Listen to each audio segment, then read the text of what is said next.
আসসালামু আলাইকুম। ধন্যবাদ প্রত্যেকটা প্রবাসী ভাইদেরকে। আপনারা বিগত অনেকদিন ধরে জানেন আমাদের এই মসজিদের বিষয়টা।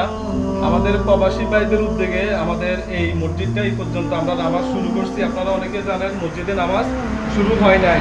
তো আমাদের প্রবাসী ভাইরা কিছু আমাদেরকে সাহায্য করছে, বিশেষ করে আমাদের মসজিদের কিছু পাখা এবং মসজিদের জানালা, মসজিদের ওয়াশরুম এবং মসজিদের একটা অজু করার জন্য কলের ব্যবস্থা করে দিয়েছে। আলহামদুলিল্লাহ আমরা ইতিমধ্যে এই মসজিদে নামাজ শুরু করছি। এখন আমাদের সবচেয়ে গুরুত্বপূর্ণ একটা বিষয় হচ্ছে আমাদের এখানে আমাদের মুরব্বীরা আছে, একটু সবাই দেখবেন।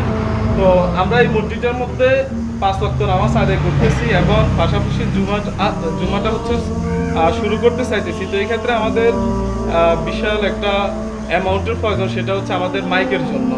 আমরা 5 ওয়াক্ত নামাজে 5 বার যেন আল্লাহ বান্দাদেরকে ডাকতে পারি, এই জন্য একটা মাইকের ব্যবস্থা প্রয়োজন। আমাদের সমাজের কিছু গণ্যমান্য ব্যক্তিরা আছে, তো বিশেষ করে আমাদের সাথে আমাদের প্রিয় শ্রদ্ধেয় বড় ভাই আমাদের আলোচনা হুজুর উনিও আছে। তো এই আমরা একটু ওনার কথাগুলো শুনবো।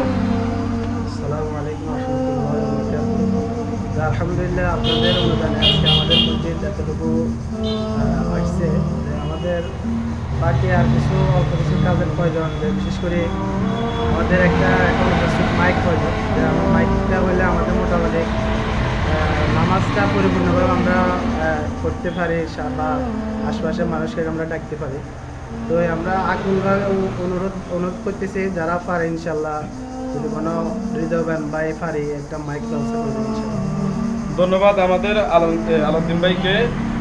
সর্বশেষ একটা কথা বলি, এই মসজিদে কিন্তু নামাজ আমরা আদায় করতে পারি না দীর্ঘ অনেক দিন। আমাদের প্রবাসী ভাইদের অনুদানে আমরা এই মসজিদে আদায় করতেছি। আজকে দেখেন আমরা আসরের নামাজ এই মসজিদে এখানে যারা আছে সবাই আদায় করছি আলহামদুলিল্লাহ। তো যারা অনুদান দিচ্ছেন প্রত্যেকটা ব্যক্তির আমল নামায় কিন্তু সাহাবের একটা অংশ সে পাওনাদার। তো এই ক্ষেত্রে বিশেষ করে আমাদের দেশে এবং দেশের বাইরে যারা আছে সবার কাছে আমি একটা অনুরোধ করব, আমাদের এই ভিডিওটা শেয়ার করে দেন। একটা শেয়ারের মাধ্যমে যদি একটা টাকা আসে ওইটার সাহাবের ভাগীদারও আপনি। তো আমাদের এই মসজিদের সাথে থাকবেন। আসসালামু আলাইকুম।